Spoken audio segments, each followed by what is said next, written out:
As most of you know by now, I spent quite a bit of time traveling throughout Southeast Asia. And out of all the countries that I've traveled to, the place where I've spent most of my time was in Thailand. And within Thailand, most of my time was spent in Bangkok. In fact, I didn't miss that earthquake by much in the scheme of things. It was really basically weeks that I missed it by. And future plans call for me to go back. So the question becomes, in the aftermath of this earthquake, will it change my plans to go back to Bangkok? First question that comes to mind is this sort of a one-off? Is this just a freak thing that happened? Or is it something that happens more frequently, increasing the odds of me experiencing an earthquake during my travel there? And many of you that watch my videos, you're either there in Bangkok or you travel there or are thinking of traveling to Bangkok. And maybe now after you saw this, you're starting to think, well, I'm not so sure about this anymore. Do I really want to go there? Now, I would never give anybody any advice as far as whether to avoid traveling to a certain place because of inherent risks that you may be facing, because you just never know in life. But I'm going to speak from my own perspective and what my thoughts are about whether or not it's safe to travel there for myself personally. So the first thing is really understanding, to begin with, what is an earthquake? I mean, you really got to kind of start at the beginning and understand the geology of what's going on here before you can even arrive at a decision like that. I mean, you guys probably remember your 10th grade geology class teaching you about the earth and tectonic plates. So I'm going to break it down real simply and really quickly and concisely. Picture the Earth's crust like a puzzle.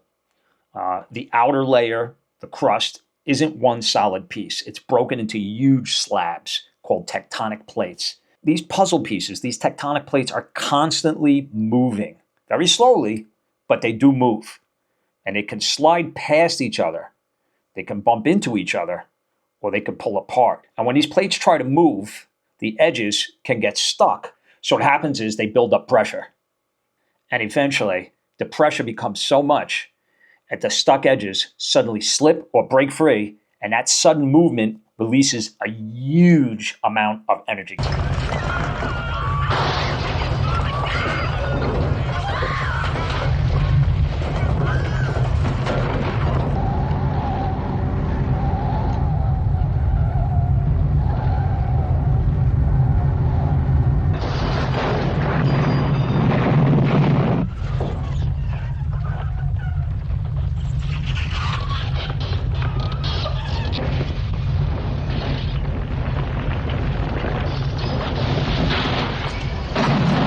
Because you got to remember, these plates are, you're talking about continents, essentially, giant land masses. So when that energy gets released, what happens is it gets released in waves, what's called seismic waves, and it travels literally through the earth.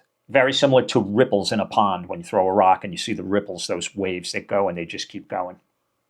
The further out they go, the more they slow down and the weaker they get. But it's these ripples or waves that we feel as an earthquake. And the cracks in the earth where the plates move, those are called faults. So most earthquakes happen along these fault lines, like what happened in Myanmar. So the reason the buildings were shaking and even coming down in Bangkok, the water was coming out of the pools onto the ground as these high towers were shaking, literally moving. I mean, you could visibly see the buildings moving with the naked eye, the water spilling down from the pools onto the street. The reason that was happening was because these seismic waves, which left Myanmar where the fault line is the cracks in the Earth's crust where these plates move. Bangkok is not on a fault line. Myanmar is, where the earthquake happened. Bangkok's about 823 miles away from Myanmar. It's pretty long ways off. But that is what happens when a 7.7 magnitude earthquake, a giant collapse, happened. Those seismic waves that got thrown off from all that released pressure and energy went as far as Bangkok. So the bottom line is, Bangkok, even though it's as far away as it is from Myanmar's fault line, the potential for problems and the vulnerability in Bangkok is because of the soil. Bangkok is built on a foundation of soft what's called alluvial soil, a type of clay from the Chao Phraya River Delta. And what happens is that this type of soil, this specific type of soil, will literally magnify those seismic waves, making the impact worse. So unfortunately, this type of soil found in Bangkok's foundation will amplify those seismic waves. And so it's this amplification that can significantly increase the damage to structures. And Bangkok, it's a pretty old city. A lot of old buildings mixed in with a lot of new gigantic skyscrapers, all within a very really small area on top of each other. You've got over 11 million people in the metro Bangkok area. It's bigger than New York City. A lot of the buildings in Bangkok are older buildings, and they were built prior to the seismic construction codes that are now in place. So this all presents a myriad of challenges and vulnerabilities. And another factor worsening the conditions of the soil, there's also been a history of excessive groundwater extraction, which contributes to land subsidence, further destabilizing the city's foundation. And so that will exacerbate the effects of ground shaking during an earthquake. So in essence, while Bangkok may not be at the epicenter of frequent earthquakes, its geological makeup and past construction practices make it highly vulnerable to the effects of distant seismic events. So when we talk about vulnerabilities of Bangkok, is it possible for this to happen again, aftershocks, and possibly even another large earthquake, maybe even bigger than the one that just happened? I mean, listen, anything's possible. We don't know exactly what's going on under the ground there. It's interesting. It's one of the reasons I've always told people living in Florida with hurricanes, they don't scare me nearly as much as earthquakes do. And fortunately, we don't get those here in Florida. But a hurricane, at least I know it's coming way ahead of time. At least a week in advance, I'm going to know that a hurricane is coming, and I could decide whether or not I want to leave. With an earthquake, we don't have that luxury. They're going to hit when they're going to hit, and you just don't know. That said, the seismic activity being strong enough to hit Bangkok is probably a pretty rare thing. I mean, listen, I Googled it, and I couldn't even find the last time that there was any kind of an earthquake in Bangkok. It didn't give me any information on that. So it's pretty rare as far as that goes. And that is one of the reasons why everybody was walking around in the streets looking shell-shocked, like they couldn't get their head around what just happened to them and what was going on there. It was the not knowing that was freaking people out. And as I'm watching this on the news, it very much reminded me of 9/11 when it happened, because I'll never forget that day. You just didn't know what was coming next in the immediate aftermath of what happened. My concerns as far as myself going to and being in Bangkok for any extended period of time is not necessarily because of the earthquake itself, but because of all of the challenges and vulnerabilities presented during a potential catastrophe. Going back to the size of the population, it's very densely packed in. There's a lot of people. You guys have seen my video. Many of you have traveled there. Some of you live there, so you know.